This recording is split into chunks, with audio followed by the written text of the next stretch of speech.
don't know. Haven't we been talking about having a special guest on the podcast? That is true. We've discussed this in the past. So everybody who's listening to this podcast should, put in special requests or recommendations of who you think would be a great special guest. Actually. Is that a good idea or no? Well, I was just going to say, we had discussed in the past also having listeners email us their phone numbers, and then we would give them a call during the podcast. I've heard other podcasts do that. I've heard other podcasts where listeners would record themselves asking a question or saying a comment and then emailing it to them, and we'd play this live on the podcast. Yeah. Instead of reading the letter out loud. Yeah. Well, we would play it. Yeah, we'd play it. Yes. Interesting idea. Yeah. I think it's possible to give somebody a call. Hold on, I'm actually going to press some buttons, but I don't think it's going to do anything. I think it's just going to make noise. Are you ready? Mm-hmm. What's my phone number? I don't think that's going to do anything, though. It's 555 GameCola? How'd you know? I don't know. I could hear it. Yes. That doesn't seem to be calling me. But I think that I could. I don't have my phone number. Here, let's add a contact. Skype does have this functionality. And by the way, we record on Skype. Let's see. Who would we get as a special guest, though? I remember one time they told us to get special guests for Versus Mode, the column where Paul has people outside of GameCola. Yeah. And people were suggesting, let's get Dennis from Super Cheats.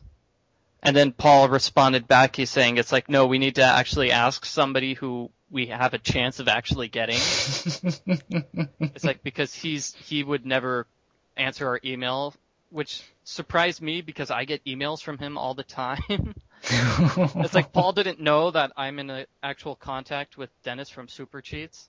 Wow. Basically, what happens is whenever I post a walkthrough on game FAQs, I get a standardized email from Dennis saying, can we please repost this on my website? Wow. Pretty nice. Please. And I say, yes, you can do it, Dennis. Nice. And so you're famous. So what I did that one time was, it's like, hey, Dennis, would you be interested in joining and writing for Versus Mode? And he's like, yeah, sure. It's like, what do I have to do? But Paul already had the people lined up for that month, so I forwarded this over to Paul. It's like, Paul, guess what? I got Dennis. And he's all, great. Can you tell him to hold off for another month? Ouch. And so that's why Dennis never appeared on GameCola. Ouch. That's harsh. Yeah. Here, actually, I'm going to call myself. I'm going to see if this works. Add to conference.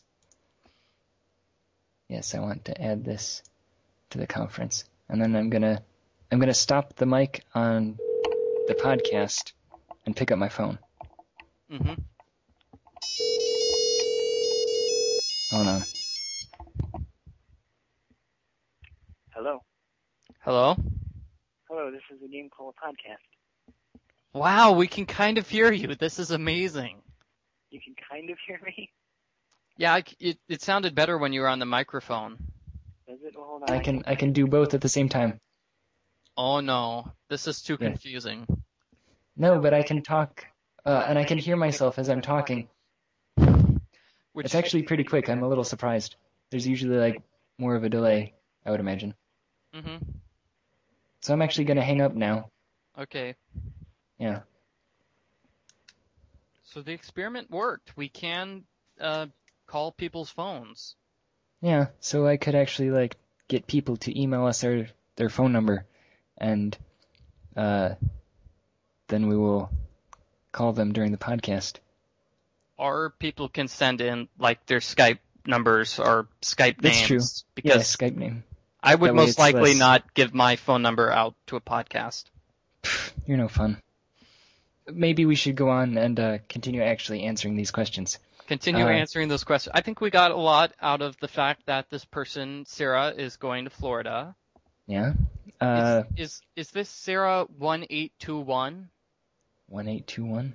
Let me check if it's Sarah 1821. Sarah 1821.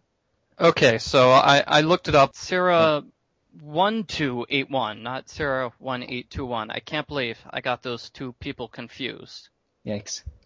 But if this is Sarah 1281, I love your stories. Keep writing. So anyway. That's all I have to say. Yeah. Just saying. I remember that name because that's the name of this person who writes some pretty hilarious stories. Oh. Mm-hmm. Anyway, Nancy Drew. Everybody besides me, chime in on what they think about the Nancy Drew series. I've never played them. Okay. Next topic. Moving on. Monkey Island. We have tried to do a Monkey Island video walkthrough in the past. I believe there were 2 attempts at this. Attempt number 1 was me playing Tales of Monkey Island, and I stopped like 20 minutes through just because I got completely stuck on the puzzles and I didn't understand any of the jokes.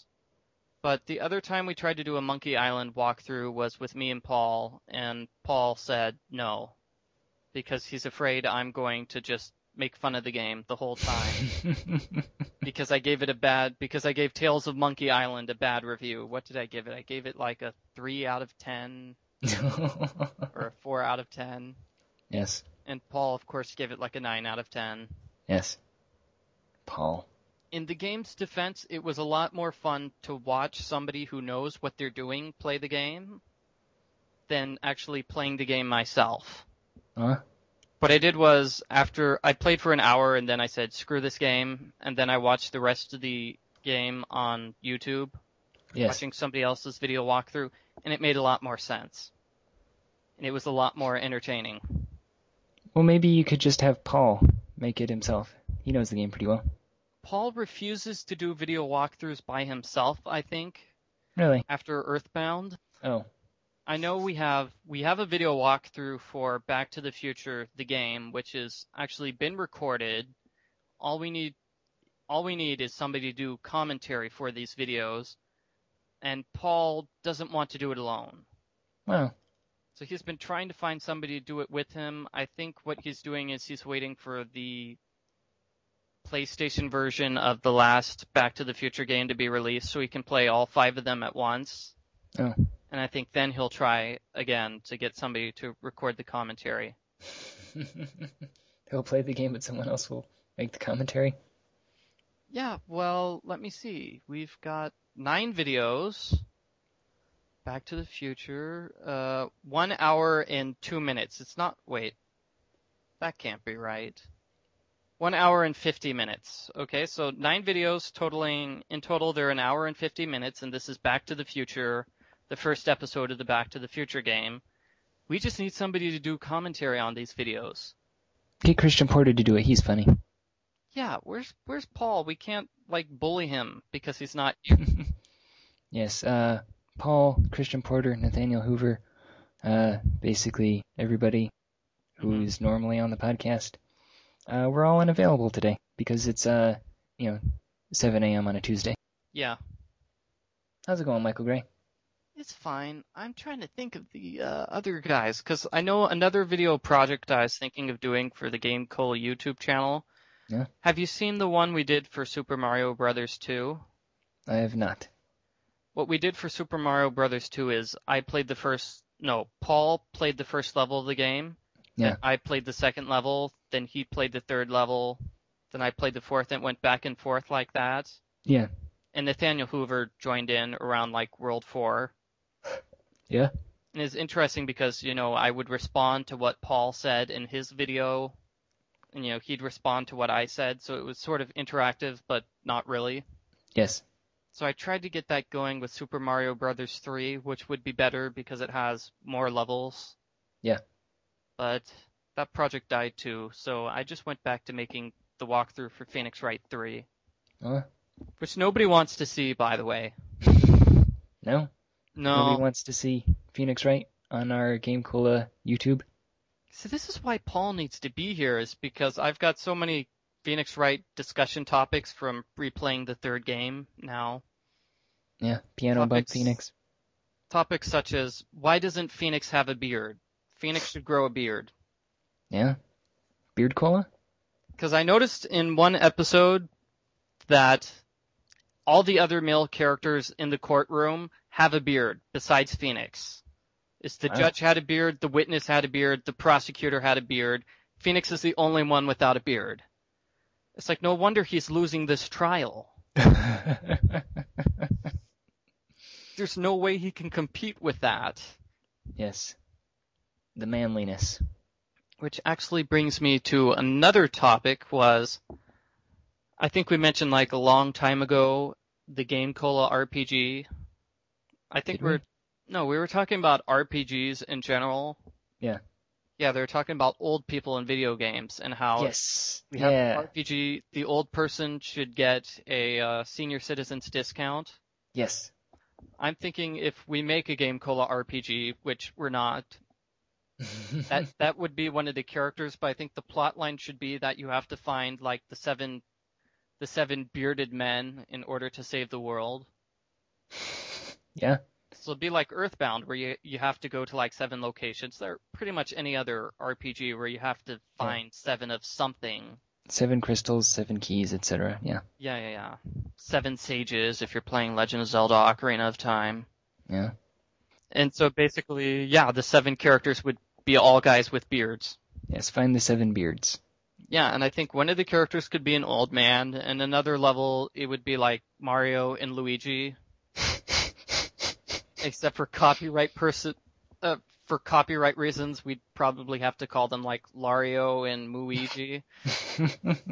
But it'd be really obvious who they are. Just switch the green and red, and you're good. Yes. It's a short, fat man with a green suit. Yeah, it's totally not Mario. Yeah. Yes, it's Lario. Thank you. Thank you. Yes. And that sort of dovetails into another email, I guess, but have we finished with our topic? Yeah, we have. We finished with Sarah's email. Is there anything left in her email? Oh, she did ask, what do you think is the difference between a Let's Play and a walkthrough? I don't know. I've never actually watched a Let's Play. Well, I think a Let's Play is less like instructional. I think a walkthrough is more like instructions on how to get through this. I think, that makes sense. But I've seen some Let's Plays. Okay, I guess I have seen one. No, I saw 2 for Pajama Sam 3, and that's sort of what inspired me to make a Pajama Sam walkthrough because they were both horrible. Yeah. And these were from people who, I guess, must hate the game or something, but both of them made jokes about rape. Wow. And this is a video game aimed for like 8-year-olds. Yeah, I was gonna say.